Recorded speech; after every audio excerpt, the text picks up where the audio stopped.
In terms of getting that level of transparency, it remains complex and difficult. One of the big contrasts with ESG compared to financial information is the taxonomy around financial disclosure has been consistent and around for a very long time now, but there are huge efforts going on within the ESG community to standardize taxonomy and to pull together the different strands that are available in the market. So it remains a big challenge, but it's one where actions are accelerating very fast to try and bring harmonization and a better understanding. And of course, that better understanding then enables companies to be clearer about what it is they need to disclose, and there to be a clear pathway to what investors are really looking for. Right, that brings me to my next point. How then, as a ratings agency, do you test some of those claims? Because when we talk about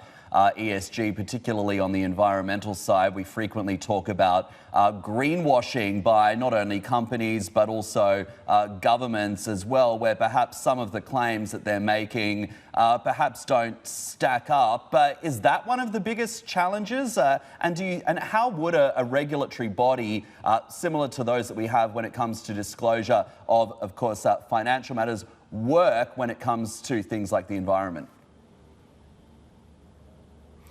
Sure. Well, one of the things that we've done in recognition of this is, the shorter term, the regulated credit ratings business, it's relatively clear to be able to see whether an environmental, or social, or governance factor is actually impacting the credit profile over that sort of base case 3 to 5 year forecast period.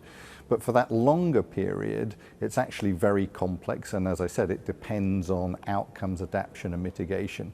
And so what we've actually done in the last few months, and we've been working on it for several years, is we've launched a new business, which is an ESG ratings business rather than a credit ratings business, to sit alongside our credit ratings.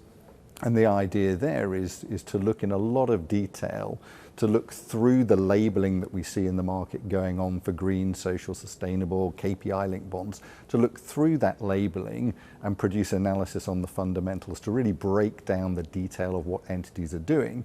And that helps investors to be able to see whether an issuance of a green or a social bond is a one-off or whether it really is contributing to transition. And the devil there is in the detail, clearly.